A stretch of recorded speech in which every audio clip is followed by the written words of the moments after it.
Welcome everyone. This is episode 41 of the Transmaxxing podcast, and today's topic is trans children and the puberty blockers. This is, of course, a controversial topic. Well, I've heard a lot of different stories from trans women out there. A lot of scary things about when people transition too young. They get like a sort of level of imposter syndrome from it all. I don't know how true it all is when it comes to that stuff, but I'd be worried about going and transitioning too early and like the dangers of some of these drugs they want to put in you. Yeah, I think the problem here is that trans people assume that because puberty blockers have been used for a long time against puberty, that it happens earlier than politically desired. They assume that it will be like fine and like okay. It actually isn't. They actually did a study on this and found that it actually caused a reduction in intelligence, which was statistically significant. And this is for cis children, by the way.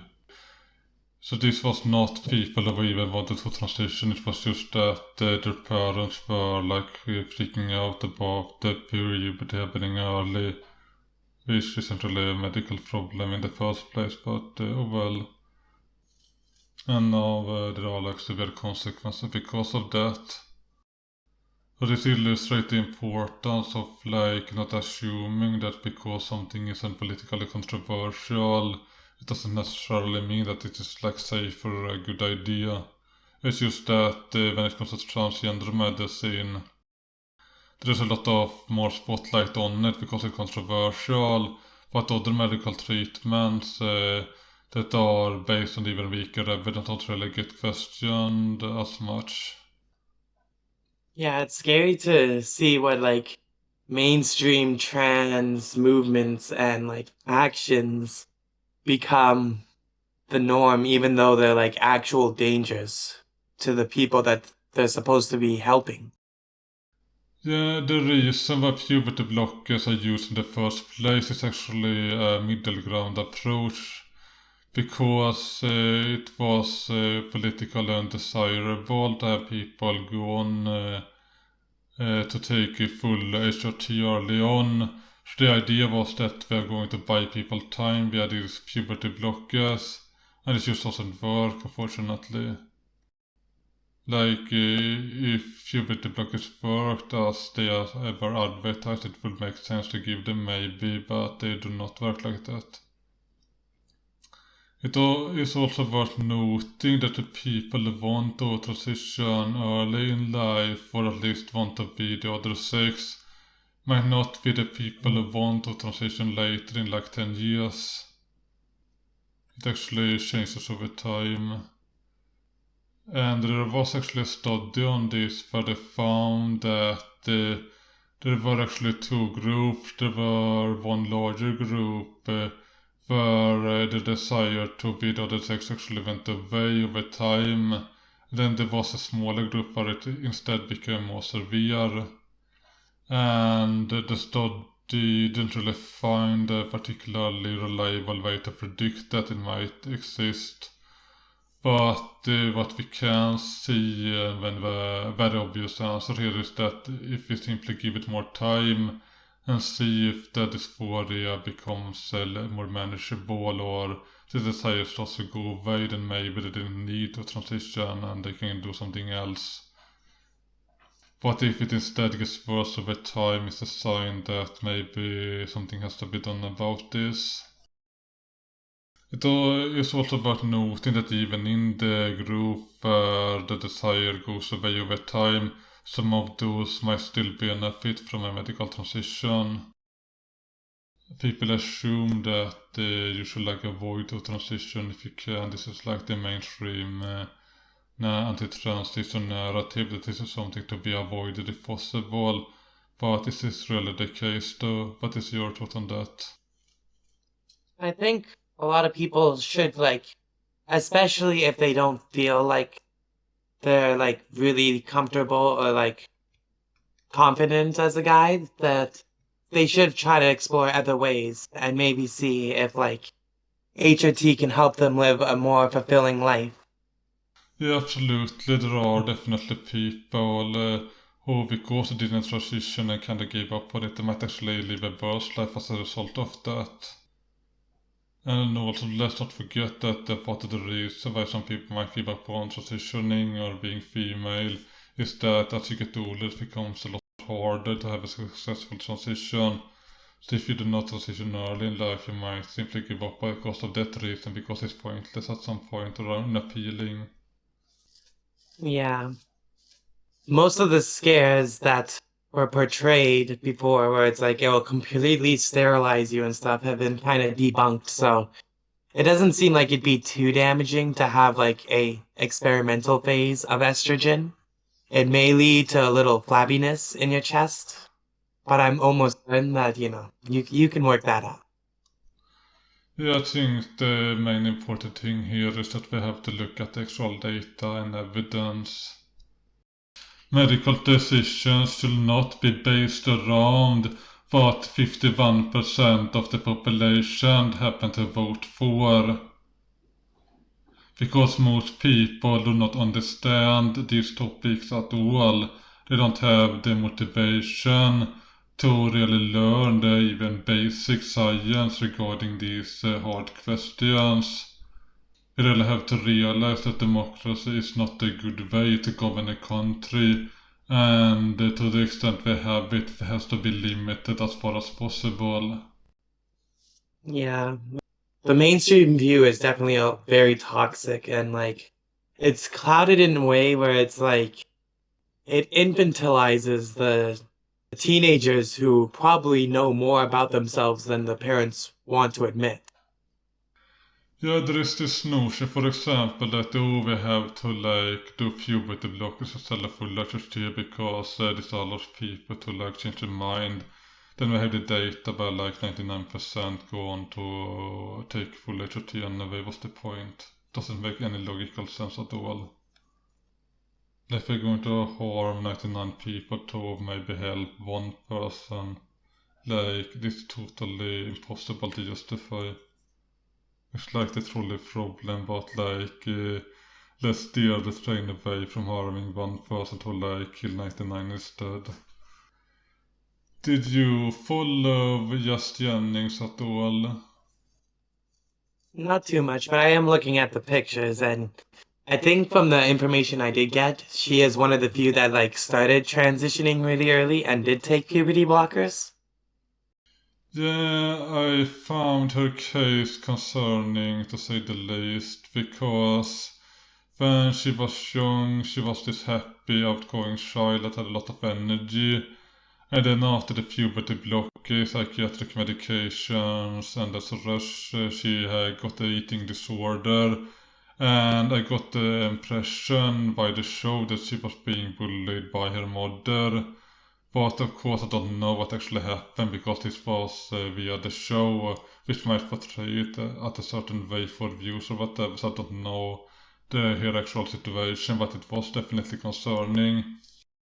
And it also seemed like her mother tried to prevent her from starting Harvard, was trying to delay it for some reason because she was struggling. But now, after she started Harvard, she's actually doing a lot better because maybe she's away from her abusive environment. I don't think it was healthy via her mother. It's pretty clear it wasn't. I don't have any reason to think otherwise. Yeah, that's very horrible to hear. Yeah, this is not to take as any kind of evidence because TV shows haven't told to just directly or anything, and she hasn't came out and said anything as far as I know regarding potential abuse. But I just did get a little bit concerned at least. And it might also be that she herself doesn't realize that she was treated wrongly by her mother. A lot of people in those situations don't realize, even afterwards, that they were treated poorly by the parents because they have this Stockholm syndrome after all these years of bad treatment. So it might take 10 years before they realize how fucked up everything was. And even if you can argue that their parents try to help her, like we do see the results of their involvement in her care, where she had a SOS at 17, which is way earlier than appropriate, and the surgery was a total disaster. And then she had to like have a revision, and that didn't work either. I think she got operated like 3 or 4 times in total. Oh my gosh. Yeah, that's definitely a very scary thing about SRSs. So many things can just go wrong, and then you're gonna have to pay out of pocket likely just to like get it to like properly be something more than just like a pee hole, you know? Yeah, and like yes, Jennings was like basically used for experiments by those like doctors, and I don't know how her parent was stupid enough to go along with that insanity. Like, why would you like have your child be like a guinea pig for this? I do think that some people are trying to like project a life that they wanted onto their children. It's really messed up to see people do that in general as a parent, but now to have like a different like facet for them to like vicariously live through their children. It's just really messed up to think about. It can also be about like wanting attention and stuff. There's something called monetizing by proxy where the parents will make the children sick and then be the hero who like helps them. And this Yeah, a badge happens. of honor. Yeah, it's really messed up, and this is typically done by females, it seems, towards their children.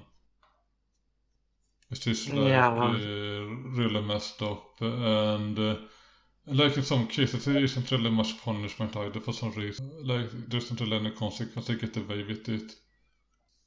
And I don't know, yeah, like, the details regarding, like, this is too much, but uh, it's like the outcome is bad. Like, at least, like, she might be doing a little bit better now, but, like, her entire, like, her medical history was, like, horrible. Like, from the puberty blockers and the psychiatric medication and the, like, failed SRS is going to mess her up, obviously. Like, this is probably why she got that eating disorder. yeah. Food's such an easy comfort food's such an easy comfort source to go to. And it makes sense, especially in America with like all of, like the sugar and high fructose corn syrup and all these other additives they're putting into the food. It's like just to make it taste better. It's no wonder that people are like using food as therapy when they shouldn't. Yeah, my view here, to be clear, is not that there aren't like young trans children who could potentially benefit from some intervention. And this is like a general problem in like most countries, is that this is especially a problem in America, where if you think that your child has some problem, you can like go and shop around for doctors who to do what you want. And this is really dangerous, and this is how you get those like questionable surgeries done. And what sometimes happens is that they try to restrict it, but only for trans people, and they go neurolysis treatments who might be even more damaging and with even less evidence. But this is not a specific problem with like transgender children or anything. I think the next topic should be social transition. Do you think early social transition is a good idea? I think it's a very scary thing to like socially transition in while in school. It's like a big risk.